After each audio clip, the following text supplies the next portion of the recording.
Abba Yahweh live forever. Con su gran benevolencia y su presencia estamos. Shabbat Shalom, siervos amados. Shabbat Shalom, siervas amadas. Día sábado, el cuarto mandamiento, el día de nuestro Creador. Es para mí un placer, pues, saludarlos, invocando la presencia de nuestro Creador con miedo y con temblor. Continuaremos en el libro de Hebreos capítulo 10, el verso 25, donde nos manda pues a no dejarnos de congregar y nos recomienda pues que nos incentivemos el uno al otro pues más que todo porque el día se acerca, dando a entender pues el regreso de Jesús, y también lo podemos interpretar como el final de nuestra peregrinación en el cuerpo humano. Bendición, siervos amados. Entraremos al 26. Porque si pecaremos voluntariamente, después de haber recibido la enseñanza de la verdad, ya no queda más sacrificio por los pecados. Esa es una insinuación bastante correcta. Nosotros, después de leer las Escrituras, ya no podemos seguir pecando. El leer las Escrituras es para corregirnos, alejarnos del pecado. Y la insinuación que hace aquí, que ya no queda más sacrificio, se refiere al sacrificio de Jesús.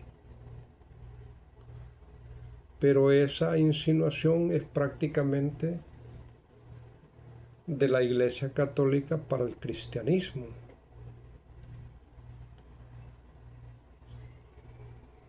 Seguimos martillando lo mismo en la casa que nuestro Creador construirá en los tiempos venideros. Se harán nuevamente sacrificios para quitar el pecado. No podemos decir nosotros que ya no quedan sacrificios, como lo está diciendo. Porque si pecaremos voluntariamente después de haber recibido la enseñanza de la verdad, ya no queda más sacrificio por los pecados, sino una horrenda expectación de juicio y de hervor de fuego que ha de devorar a los adversarios. Allí directamente o indirectamente está refiriendo al infierno, a la teoría pues de que todo aquel que se porta mal, el castigo es llamas de fuego, a quemarse. Y se nos ilustra pues que es el cuerpo humano, es el que entra al infierno, a quemarse día y noche, ya nunca más va a volver a salir ahí, estará por siglos y siglos, o sea que para siempre. Pero en sí no es el cuerpo humano el que va a pagar por los pecados de la persona, sino que es el espíritu. El espíritu es el que va a pagar por los pecados de la persona. Él es el culpable. El espíritu es el que maneja, el espíritu es el que maneja el libre albedrío. Y él es el que le ordena a nuestros órganos del cuerpo humano actuar conforme la orden que el Espíritu emite, manda, ordena. Entonces, cuando nosotros tenemos ya esa claridad en quiénes somos, qué estamos haciendo acá y en qué consiste nuestra vida, nosotros ya tenemos una idea clara que nuestro espíritu es el que tiene la culpa de todo lo negativo que el cuerpo humano pueda hacer. Y en verdad,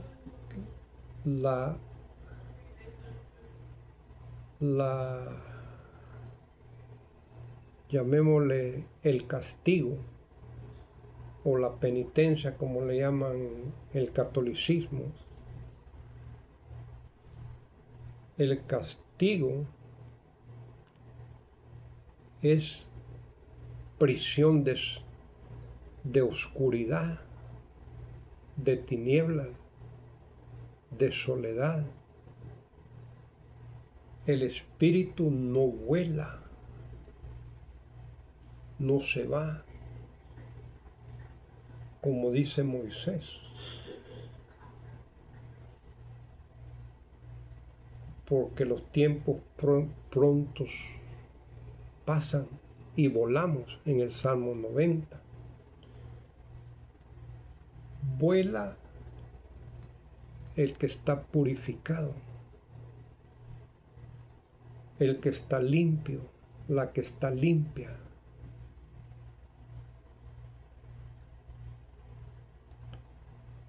El pecador, el que nunca se corrigió sobre la faz de la tierra, esa queda encerrado en el cuerpo humano, bajo tierra o en el lugar donde lo van a depositar, ya sea en una caja, ya sea en una bóveda, ya sea en una cueva, ya sea en una sepultura. Allí queda el espíritu encerrado, gimiendo, llorando, lamentándose. Y esa escritura que tenemos, que nos respalda para esta versión que nuestro Creador me está regalando, es el Salmo de David, que en el transcurso de estos 10 capítulos de Hebreos salió, donde dice David que no dejará mi vida en la sepultura, no dejará mi vida en la tumba, no dejará mi vida que vea la corrupción del cuerpo humano. Y esa escritura malamente la toman en el libro de los Hechos, capítulo 2, considero, para aplicársela a Jesús, en que nuestro Creador levanta a Jesús de la sepultura, de la cueva, y no deja que su cuerpo viera corrupción, se engusanara. Pero la palabra corrupción en el Salmo no existe. es aumentada para respaldar la definición del libro de los Hechos. Considero que es Pedro, que malamente le llamamos Pedro, su nombre es Simón, el que está hablando y diciendo, pues, que nuestro Creador levantó de la muerte a Jesús para que no hubiera corrupción. Esa palabra corrupción es aumentada, no existe en ese salmo donde está hablando David. Si usted retrocede los mensajes pasados, usted va a encontrar el salmo. ¿Qué salmo es? El que está hablando de esa situación. Vamos a tratar de traerlo nuevamente al presente o al futuro en una nueva enseñanza. Y lo que en sí se nos está diciendo de este hervor de fuego que son las llamas del infierno, que la teoría de la Iglesia Católica, no existe en sí ese castigo, sino que el castigo es soledad, tinieblas, oscuridad, por tiempos y tiempos, hasta que el espíritu entienda y pague las atrocidades que hizo cuando estaba en un cuerpo humano sobre la faz de la tierra. Hasta ese entonces se le da la libertad para poderse reencarnar en otro cuerpo, ya habiendo aprendido la lección que no tiene que comportarse de esa manera.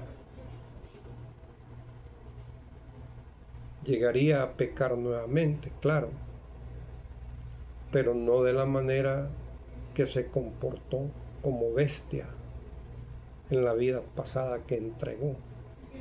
Y es por eso que es que el espíritu queda atrapado en el cuerpo humano, en la caja donde lo meten, en la sepultura donde lo meten o la meten. Ahí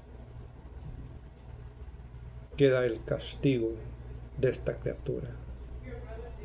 Volvemos a lo mismo, el espíritu es el verdadero ser.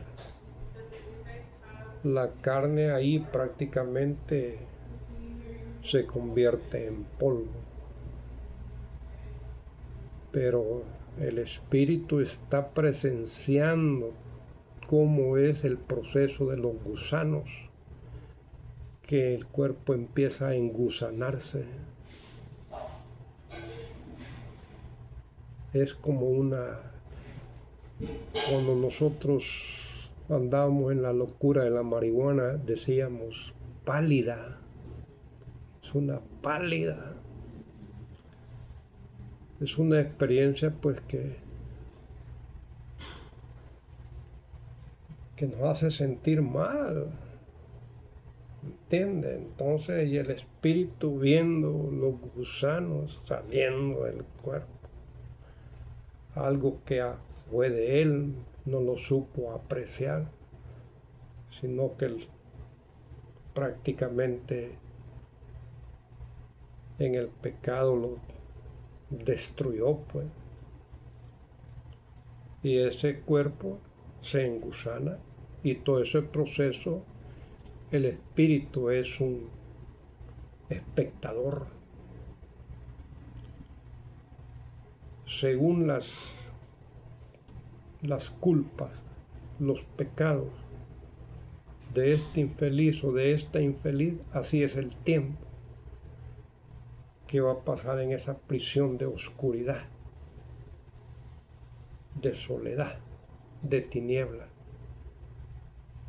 hasta cuando le sea levantado el castigo.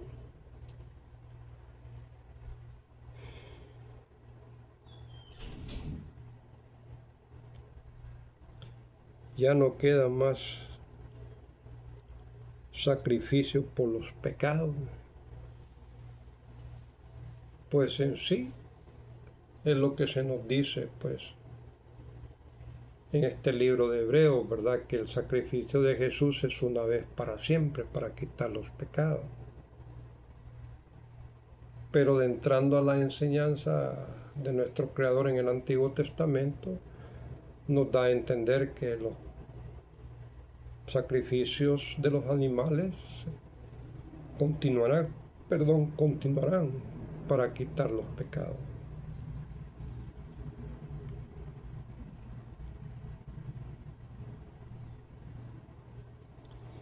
El verso 28.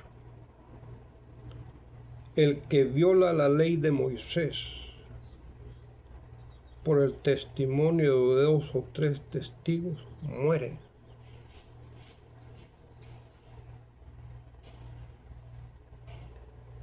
(28) El que viola la ley de Moisés. La ley no es de Moisés. Y lo ponen de esa manera en el Nuevo Testamento, en muchas escrituras que nos dan a entender que la ley es de Moisés. Algunos dicen la ley mosaica. Y muchos cristianos entendemos que la ley es de Moisés. Moisés la dio, la inventó. Y no, siervos amados, siervas amadas, Moisés no inventó nada. Moisés no dio nada. Quien inventó y quien dio la ley fue nuestro Creador. Y usó a Moisés para que la diera a conocer a los ancianos y los ancianos al pueblo y el pueblo a toda la humanidad, como el día presente que estamos viviendo ahora en el mes de junio 21 del 2025. Tenemos las Biblias que nos enseñan, nos educan para apartarnos del pecado, siguiendo estas regulaciones a las que malamente le llamamos ley, porque la traducción correcta es instrucción, el conjunto de regulaciones que nuestro Creador ha dejado, de mandamientos, preceptos, ordenanzas, estatutos, forman una manera de guía que nos guía para que nosotros no suframos, para que nosotros tengamos una vida agradable en la peregrinación que tenemos en este cuerpo humano. Entonces, Grecia y Roma le llaman ley. Ya quitan el de la definición de guianza como un guía y ponen el término ley como un verdugo. El cambio de los términos nos aleja bastante de lo que en verdad nuestro Creador nos ha dejado. Y conforme nosotros vamos creciendo en sabiduría, pero más que todo en purificación, vamos entendiendo los términos y vamos conociendo nuevas fuentes de enseñanzas que nos instruyen de una manera mejor en nuestra misma Biblia, porque ya tenemos el privilegio de estudiarla, ya no únicamente leerla o tenerla en casa o cargarla en la mano cuando vamos a la congregación evangélica. Qué bonito sería que el católico también llevara su Biblia, ¿verdad?, a la iglesia cuando va a misa. Qué bonito sería, ¿verdad?, que el mormón también llevara la Biblia y no únicamente el libro del mormón al templo de los mormones cuando se reúnen. El testigo de Jehová y el evangélico sí tienen esa bonita práctica de siempre ir a la iglesia, a la congregación, llevando su propia Biblia. Esa es belleza.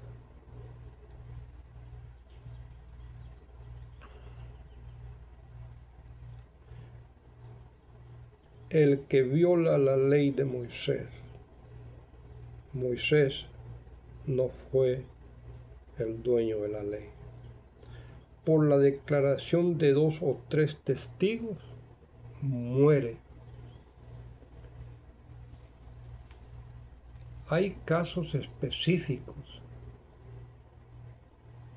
en que el Antiguo Testamento nos señala que la persona tiene que morir, se le tiene que quitar la vida por el pecado o por la ofensa que ha hecho, como por ejemplo el secuestrador, como por ejemplo el que está teniendo relaciones sexuales con una mujer que está comprometida, que está casada. A los 2 se les tiene que quitar la vida. Hay ejemplos específicos. El asesino se le tiene que quitar la vida. No necesariamente a aquel que roba se le va a quitar la vida. O aquel que le roba, le quita o le niega los límites de la propiedad a su prójimo, se le va a quitar la vida. O que le pone tropiezo al ciego en su camino. No. Todos esos ejemplos llevan maldición, llevan castigo, pero no ejecución de muerte.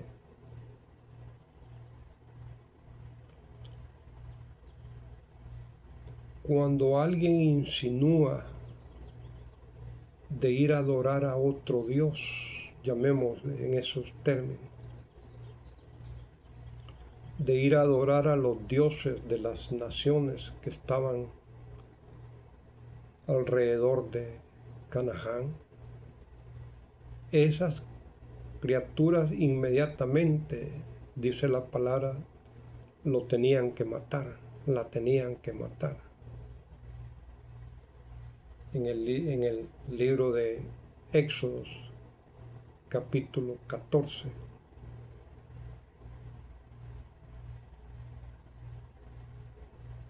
Deuteronomio, capítulo 13, del 6 al 11 y del 7 al 12.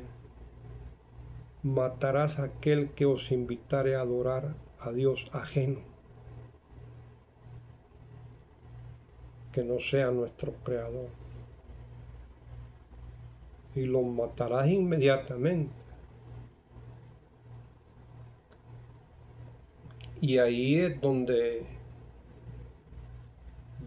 entra por la declaración de 2 o 3 testigos. Un solo testigo no le podían dar la muerte a una persona. Se necesitaban por lo menos 2 testigos para ejecutarlo. Y el que calumniaba a otra persona, cuando se descubría la calumnia, le hacían lo mismo que él quería hacerle a la persona que estaba calumniando. Tenemos la lectura de Deuteronomios en el monte Gerizim, que se dan las bendiciones, y en el monte Ebal, que se dan las maldiciones.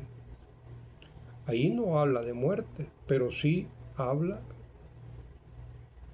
de pecados, de faltas, que van a ser acreedores. Los que las cometen van a ser acreedores o acreedoras de maldiciones, no de ejecuciones quitándole la vida.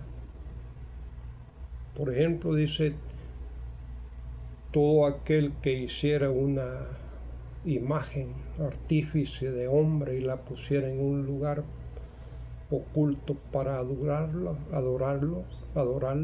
maldito será. No dice que se le va a quitar la vida. Todo aquel que le negare o le quitare parte de su tierra a su vecino, maldito será. Y todo el pueblo dirá: maldito será. No se le quitará la vida. Aquel que le pone tropiezo al ciego, maldito será.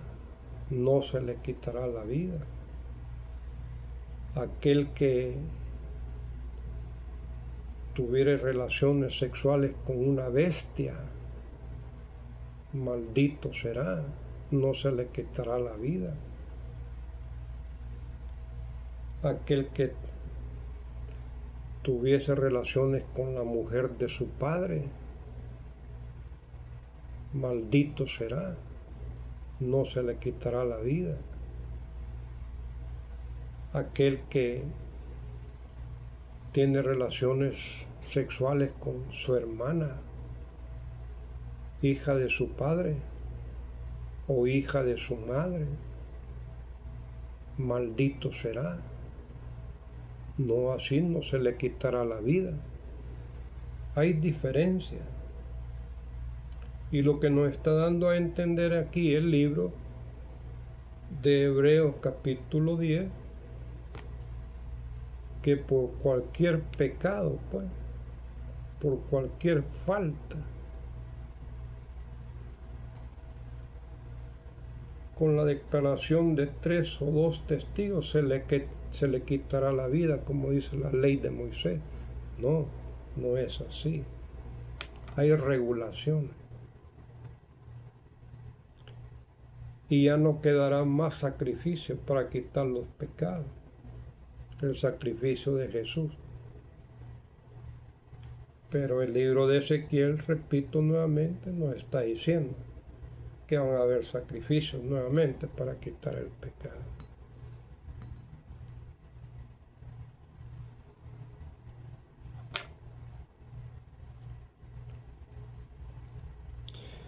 El verso 29.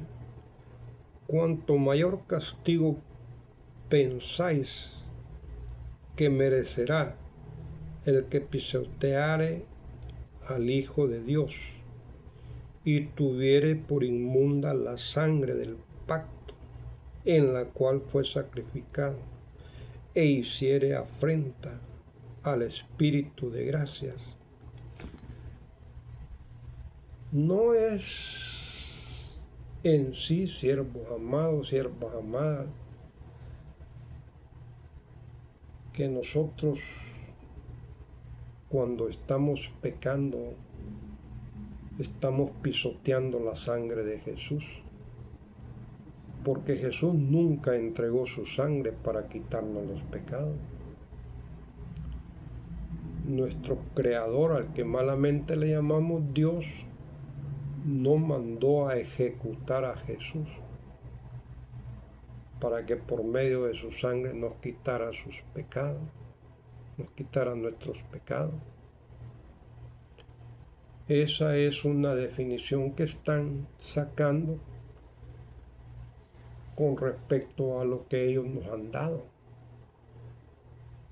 Que el sacrificio de Jesús fue una vez para siempre, que murió por nuestros pecados, que su sangre nos limpió, que su sangre nos salvó de la muerte por los pecados. Y ahora están diciendo que ya no queda ningún otro sacrificio que se pueda hacer, porque el sacrificio de Jesús fue una vez para siempre. Y si ese sacrificio fue una vez para siempre, ya hubiera sido para quitar los pecados del futuro. Y entonces nos habla de la perfección, que la ley que nuestro Creador dejó no perfeccionó nada. Entonces insinúa que el sacrificio de Jesús vino a perfeccionar. Entonces seguimos pecando, entonces no hay perfección. Está contradiciéndose este mismo verso.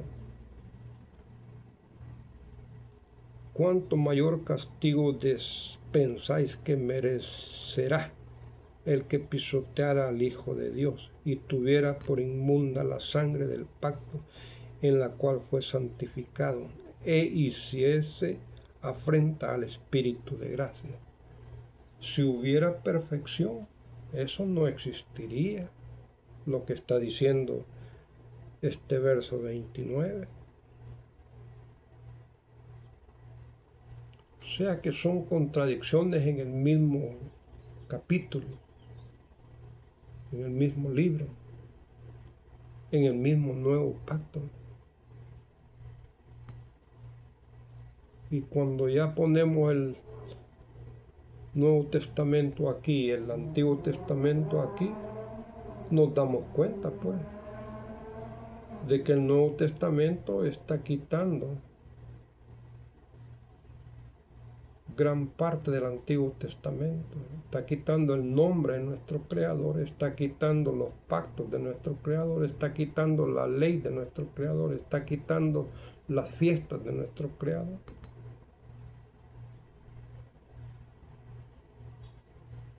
Y las enseñanzas que se nos dan es que todos los libros de la Biblia coinciden, desde Génesis hasta Apocalipsis. Coinciden porque están en el mismo libro, pero en su lectura, entre ellos, se están contradiciendo.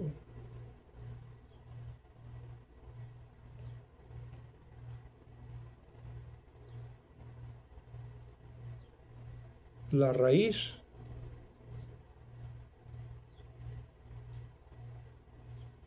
es de donde viene el tallo, las ramas, las hojas, las flores y los frutos.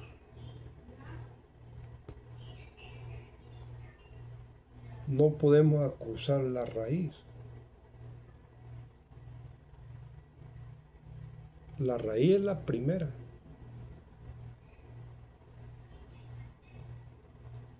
Antes que lo demás de la planta. El Antiguo Testamento es la raíz de nuestra religión. Llamémosle la religión que nuestro Creador hizo, empezando en el capítulo 12 de Génesis, en la primera vez que le habla nuestro Creador a nuestro padre Abraham. Ahí empieza la religión hebrea, ahí empieza la religión para nosotros, y en el transcurso de los siglos ya esa religión la hemos desviado y solo hemos rescatado historia y hemos hecho nuestra propia religión con un diferente nombre, un nombre cristiano, una religión cristiana.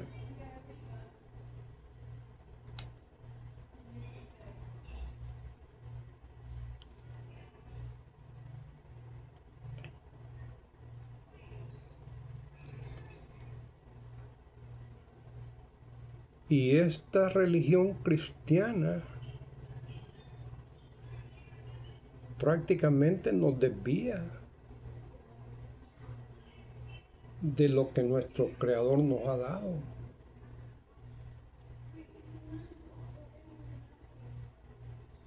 Si usted ve los cultos, las misas y todos los servicios religiosos,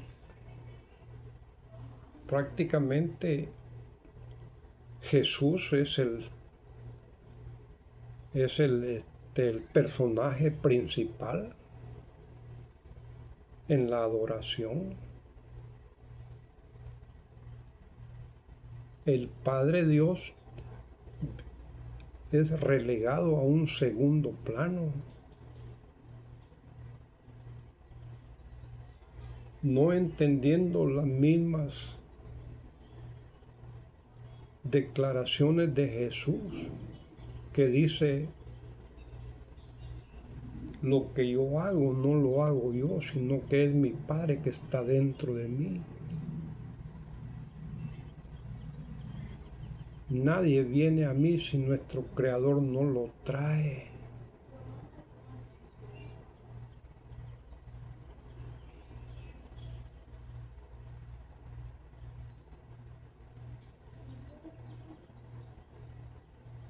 Las obras que yo hago no las hago yo, sino que es nuestro Padre que está dentro de mí.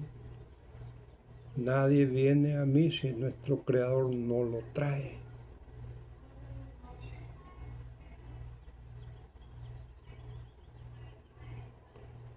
Guardad mis mandamientos si me amáis, así como yo amo a nuestro Creador Dios y guardo sus mandamientos. Esas escrituras no las entendemos. Jesús claramente nos está dando a entender que no es Él, sino que es nuestro Creador. Señor bueno, le dijo el joven a Jesús, ¿y por qué me llamas bueno? Le dijo. Solo hay uno bueno, el que está en el cielo. A ese Señor bueno es el que tenemos que adorar, no a Jesús.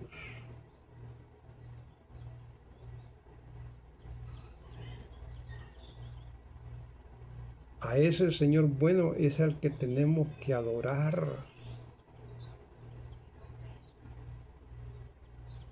que amar, no a Jesús.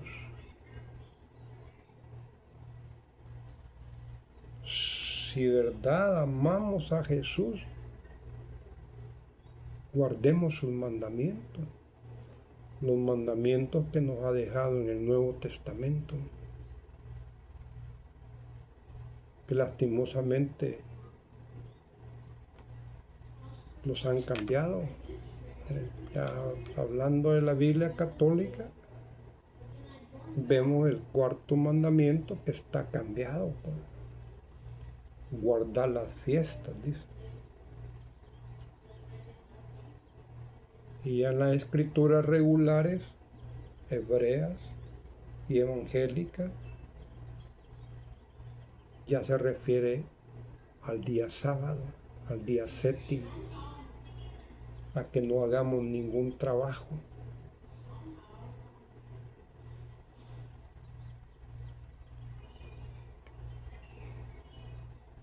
Si me amáis, guardad mis mandamientos, así como yo amo a mi Padre y guardo sus mandamientos.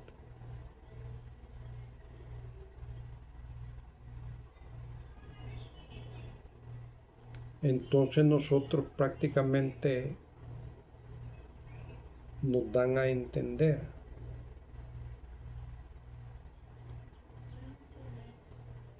de que Jesús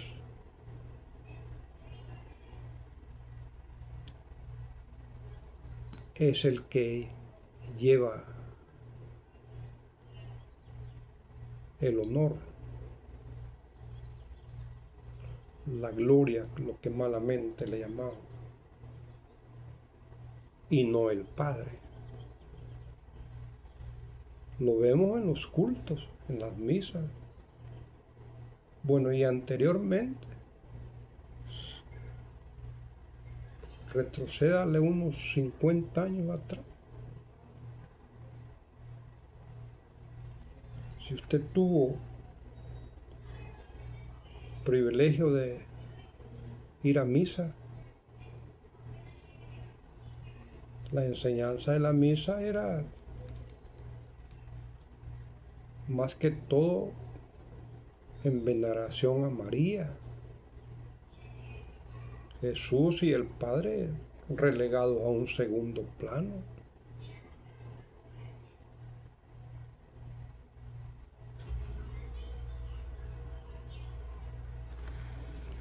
El Padre es la raíz, es el inicio.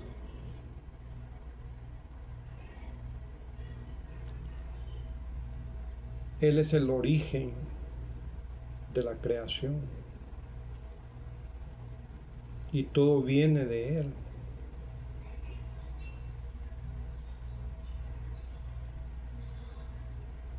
Jesús, un ser divino como un profeta, Elías, Eliseo, profetas divinos, seres divinos.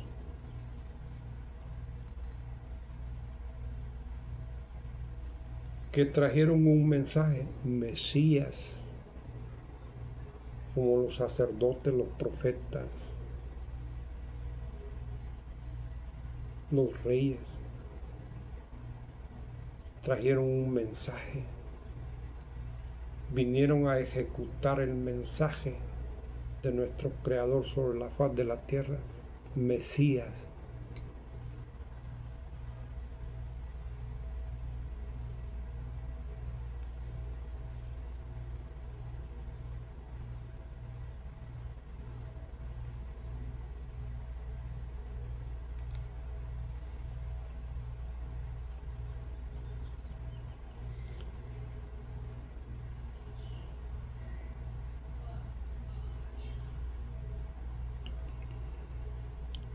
De entrando ya, siervos amados, considero que ya vamos a ir concluyendo.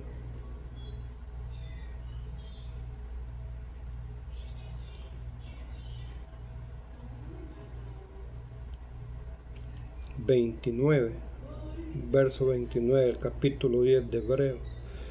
¿Cuánto mayor castigo pensáis que merece aquel que pisoteare al Hijo de Dios y tuviese por inmunda la sangre del pacto, en la cual fue santificado e hiciese afrenta al Espíritu de gracia? 30. Pues conocemos al que dijo, mía es la venganza, yo daré el pago, dice el Señor. Y otra vez el Señor juzgará a su pueblo. Horrenda cosa es caer en manos del Dios vivo. Él no tiene manos, Pero sí, horrenda situación, horrenda cosa es caer en el castigo que nuestro Creador ha dejado para todo espíritu. Porque en sí el castigo no es para el cuerpo humano.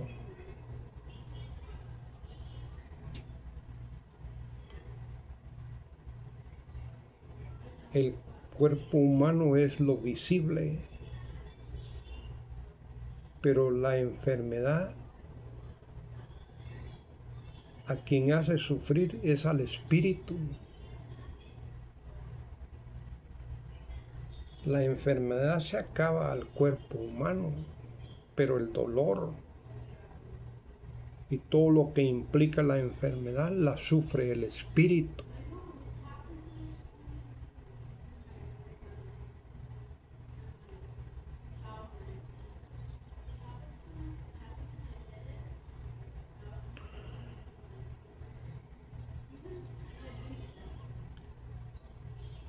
Supóngase ese salmo de David en que él agradece, pues, que nuestro Creador no va a dejar encerrado su espíritu ahí juntamente con el cuerpo humano, viendo la descomposición del cuerpo humano, sino que lo va a sacar. Y esa es nuestra meta, siervos amados, siervas amadas. Cuando nuestro cuerpo ya pase a la tierra, nuestro espíritu tiene que volar.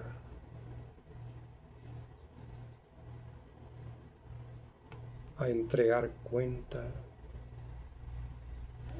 y a continuar la purificación si es que no la hemos alcanzado.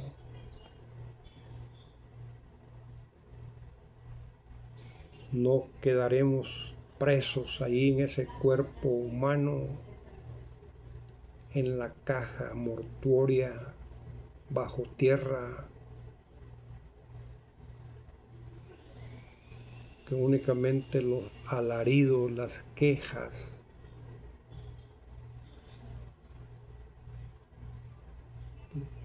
las lamentaciones que salen de esos espíritus en los cementerios.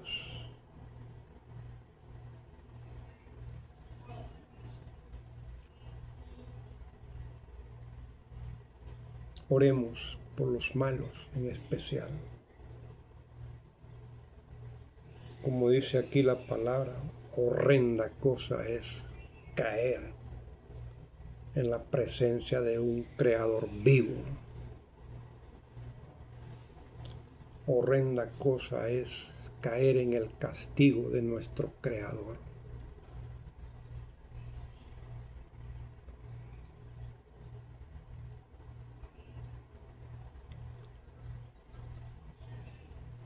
Bendiciones, siervos amados. Shabbat Shalom. Que nuestro Creador nos regale las bendiciones en este día sábado. Todo lo que necesitamos para estos 6 días que se aproximan en esta nueva semana. Desde ya le agradecemos, amado Abba, por ese regalo. En el nombre de Jesús le agradecemos. Shabbat Shalom, siervos amados. Shabbat Shalom, siervos amados.